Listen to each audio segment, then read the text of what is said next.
حضرت عبداللہ ابن عباس فرماتے ہیں میرے نبی پاک علیہ السلام نے میری تربیت فرمائی، حضور نے میری تربیت فرمائی، اور محبوب پاک علیہ السلام نے فرمایا عبداللہ یاد رکھنا، یہ نوجوان دوست میری بات لکھ لیں، پریشان لوگ میری بات لکھ لیں، جن کے پاس قوت فیصلہ نہیں وہ اس بات کو لکھ لیں۔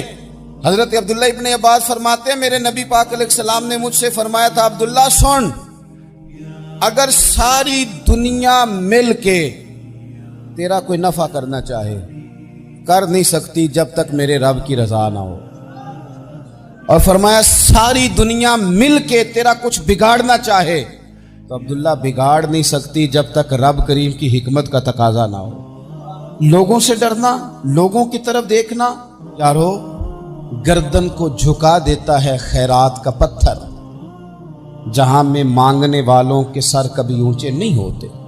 اور اقبال کہتے ہیں غیرت ہے بڑی چیز جہاں تگ و دو میں، پہناتی ہے یہ فقر کو تاج سردارا۔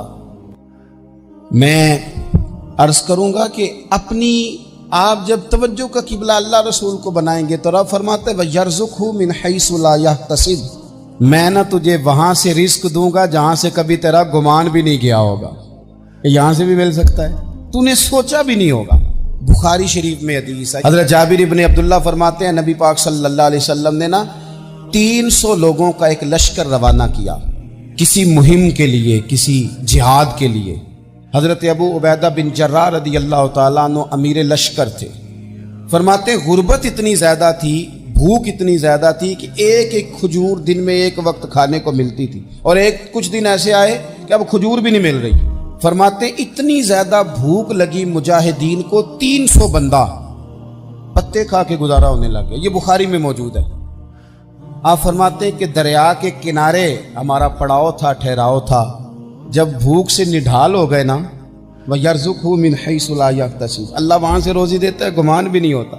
فرماتے ہیں ایک مچھلی اللہ تعالیٰ نے دریا کے کنارے بھیجی، فرماتے ہیں وہ تھی تو مچھلی پر پہاڑ جتنی تھی۔ بخاری میں لفظ ہیں، حضرت جابر ابن عبداللہ رضی اللہ تعالیٰ عنہ فرماتے ہیں 300 آدمی 18 دن تک اس مچھلی کو کھاتے رہے، مچھلی ختم ہی نہیں ہوئی۔ مچھلیاں نہیں، مچھلی کہتے ہیں 18 دن 300 بندہ کھاتا رہا، مچھلی ختم ہی نہیں ہوئی۔ اور فرماتے ہیں کہ اس کی ہڈی نکال کے، کانٹا کہیں گے آپ اپنی زبان میں، کہتے ہیں وہ نکال کے تو اس کو کھڑا کیا جب تو اونٹ کجاوے سمیت اس کے بیچ سے گزر جاتا تھا، 2 اس کے کانٹے جوڑے۔ فرماتے ہیں وہ اس کا گوشت ہم کھاتے تھے اور اس کی چربی بطور تیل کے ہم جسموں پہ ملتے تھے، بیماروں کو اس سے سکون آتا تھا، تندرستی شفا ہوتی تھی۔ فرماتے ہیں ہم کھایا بھی ہم نے، اور کچھ لے کے ہم مدینے بھی گئے، اور قربان جائیں نبی پاک نے بھی اس میں سے کھایا۔ ہم نے عرض کی حضور یہ معمہ کیا ہے، یہ ماجرا کیا ہے؟ تو محبوب نے فرمایا تمہارے پاس غذا نہیں تھی، رب نے تمہارے لیے بندوبست کیا ہے، اللہ نے تمہیں دیا ہے۔ اس پر ایک اور بات عرض کر دوں، صحیح بخاری سے، مسلم سے ایک اور بات، کچھ چیزیں ایسی ہیں جن سے اللہ کی مدد آتی ہے، مدد ملتی ہے۔ ایک چیز ان میں سے ایسی ہے جس سے بہت مدد نازل ہوتی ہے، وہ ہے کہ جب رب آپ کو دے تو پھر آپ بھی اس کے رستے میں دیں، پھر مدد آتی ہے، پھر اور آتا ہے۔ بخاری مسلم میں حدیث ہے، یہ زیادہ ہی توجہ طلب امر ہے، اس پر آپ غور کریں گے۔ حضرت ابو ہریرہ فرماتے ہیں کہ نبی پاک علیہ السلام نے فرمایا ایک شخص نے بادلوں کے اندر سے آواز سنی کہ فلاں آدمی کا کھیت اور باغ خشک ہو گیا ہے، وہاں برسو اور اس کے کھیت کو سیراب کرو۔ وہ بڑا حیران ہوا کہ بادل سے آواز آ رہی ہے۔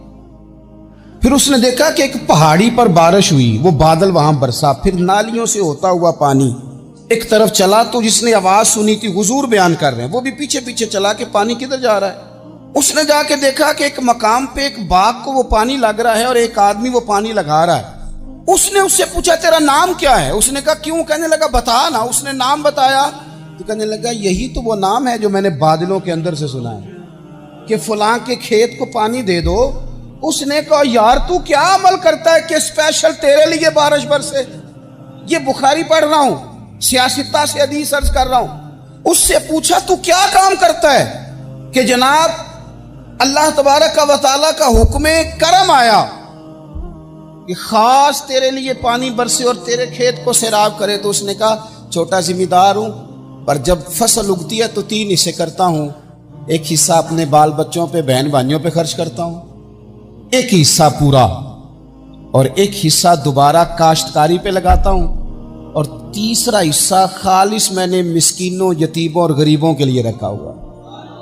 وہ جو تیسرا حصہ، اللہ کرے آپ سمجھے، وہ رب کے بندوں پہ تیسرا حصہ خرچ کرتا ہے نا، تو کریم مالک نے فرمایا جہاں سے غریب کا حصہ جاتا ہے وہ کھیت خشک نہیں رہنا چاہیے.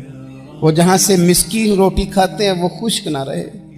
جہاں سے یتیموں کو کچھ آتا ہے کہیں اس کی فصل رہ نہ جائے. میں اور آپ بھی اگر اپنے مال میں مسکینوں، یتیموں، غریبوں کے حصے رکھ لیں گے تو فصلیں خشک نہیں رہیں گی. ان کے اندر تازگی آئے گی، نور آئے گا، کرم آئے گا، خاص کر خدا کی رحمت برسے گی. اللہ کی جانب توجہ کو بڑھائیں، آپ اللہ سے مدد کے سوالی بنیں. ترمذی کی ایک حدیث ہے، میں آپ کو زندگی کا تجربہ بتاتا ہوں کہ جب میں بڑا پریشان ہوتا ہوں تو یہ والی روایت کھول لیتا ہوں، مزہ دیتی ہے.